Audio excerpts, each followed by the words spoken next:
కురుమూర్తి స్వామి దయతో పాలమూరు బిడ్డకు ముఖ్యమంత్రి అయ్యే అవకాశం వచ్చింది అన్నారు సీఎం రేవంత్ రెడ్డి.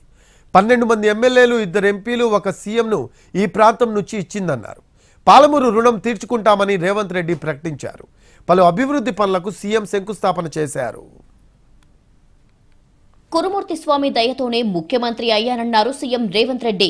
మహబూబ్ నగర్ జిల్లా చిన్న చింతకుంట మండలం అమ్మాపూర్లో కురుమూర్తి స్వామిని దర్శించుకున్నారు. పేదల తిరుపతిగా కురుమూర్తి స్వామిని కొలుస్తారని చెప్పారు.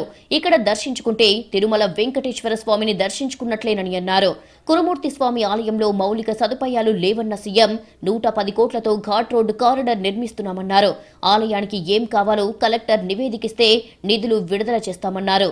తిరుమల తిరుపతి దేవస్థానాన్ని దర్శించుకోవడానికి ఆర్థికంగా అవకాశం లేని వాళ్ళు, అంత దూరం వెళ్ళలేని వాళ్ళను పేదల తిరుపతిగా ఈ కురుమూర్తి జాతర నిర్వహించి ఇక్కడ దర్శనం చేసుకుంటే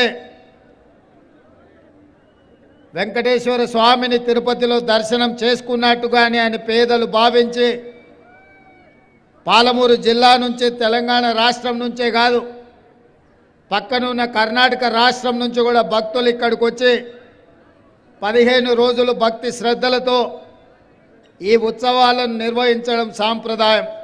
గత పాలకుల నిర్లక్ష్యం వల్ల ప్రాజెక్టులు పూర్తి కాలేదన్నారు సీఎం రేవంత్ రెడ్డి. కేసీఆర్ హయాంలో ఇక్కడికి పరిశ్రమలు, ప్రాజెక్టులు రాలేదని, వలసలు కొనసాగుతూనే ఉన్నాయన్నారు. మక్తల్, నారినపేట, కొడంగల్ ప్రాజెక్టులను పూర్తి చేస్తామన్న రేవంత్ రెడ్డి పాలమూరు అభివృద్ధిని కొందరు అడ్డుకోవాలని చూస్తున్నారని మండిపడ్డారు. ఇక్కడి బిడ్డనై ఉండి సాగునీటి ప్రాజెక్టులు పూర్తి చేయకపోతే ప్రజలు క్షమించరని అన్నారు. పాలమూరు జిల్లా సాగునీటి ప్రాజెక్టులను పూర్తి చేయాలని నిధులు కేటాయిస్తుంటే కొంతమంది దుర్మార్గులు కళ్ళల్లో నిప్పులు పోసుకుంటున్నారు.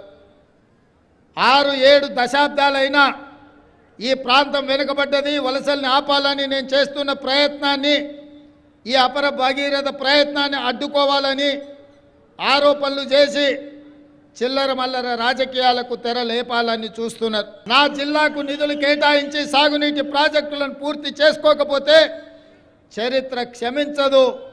అందుకే దయచేసి మా జిల్లా అభివృద్ధిని అడ్డుకోకండి. అంతకుముందు కురుమూర్తి ఆలయ సమీపంలోని ఘాట్ రోడ్డు కారిడార్ నిర్మాణానికి రేవంత్ రెడ్డి శంకుస్థాపన చేశారు. కురుమూర్తి స్వామిని దర్శించుకుని ప్రత్యేక పూజలు చేశారు.